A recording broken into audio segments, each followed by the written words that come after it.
When it comes to a point where laws do more harm than the marijuana does, then it's time to change these laws. But I've been an activist for almost 25 years. So I've been involved with the marijuana legalization movement for a long time. And a couple of years ago, I saw that Washington State and Colorado had passed legalization bills. And to me, it was a sign that the country was changing and that the public attitudes were changing. And it was a sign to me to get back involved in the movement. So I formed the Georgia Care Project, and we are a lobbying organization. We work with our legislators. We do public speaking, go to colleges, civic groups, and just try to educate people about marijuana, why we want to change the laws, and why it's wrong to arrest people for marijuana. So we started in the late 80s. I got involved with the National Organization for the Reform of Marijuana Laws, NORML, and became an activist, did some events. But it was tough times back in the 1980s and 90s during the war on drugs.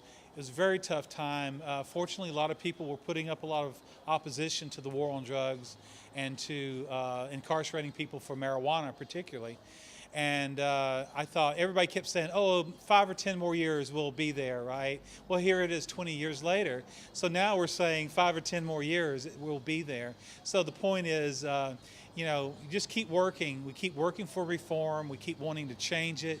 We offer up our solutions for legislation, and just educate people one person at a time and try to change their mind and change their attitudes. And I really think it's working, because when you've got legislators calling me and asking me, James, what are you guys doing and what do you want to accomplish?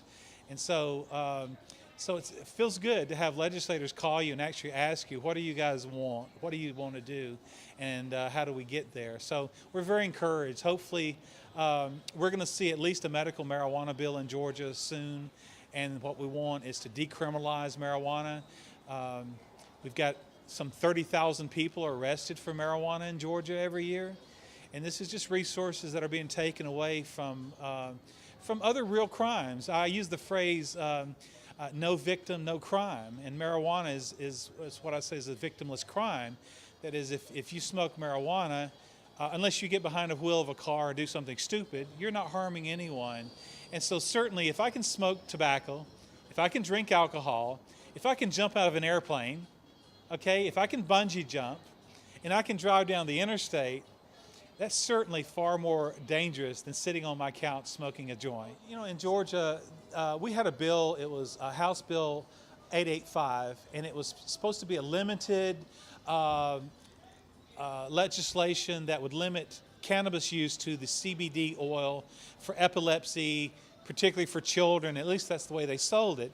But the old law that was on the books from 30-something years ago said that cannabis could be used for glaucoma in your eye, for cancer therapy, for nausea and other treatment. And so we don't want to see them narrow the focus of, we don't believe politicians should determine who can benefit from a medicine. I'm not a doctor. They're not doctors. They're politicians. And they go into this with this fear that somehow that the issue of legalization, they're afraid that somebody might smoke a joint and get high from it, that a child might in fact feel some euphoria off the THC of marijuana.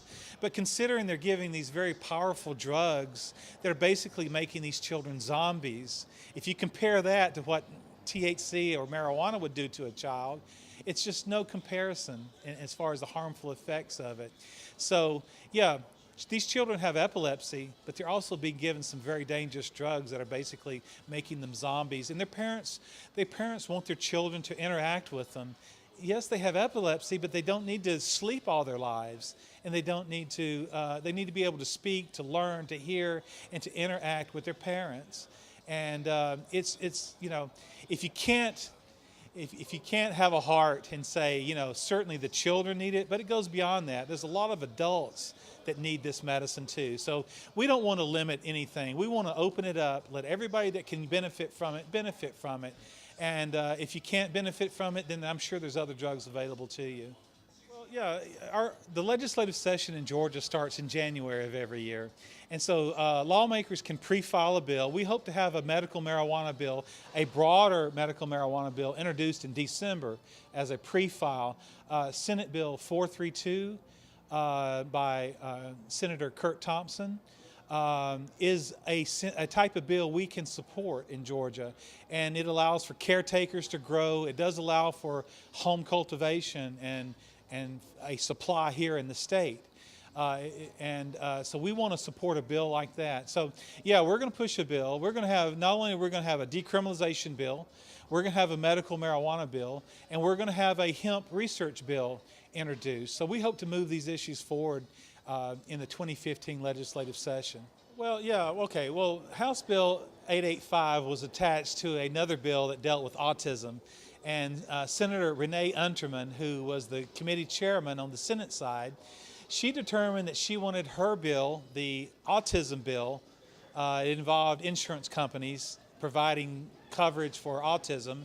She wanted to attach that to the almost unanimous and very popular bill, the medical marijuana bill.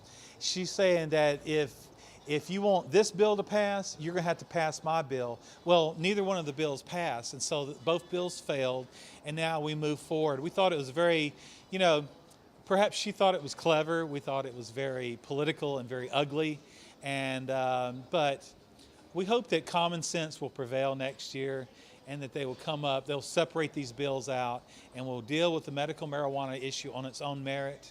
And I think legislators got kind of upset by it too, and I think they're more willing now.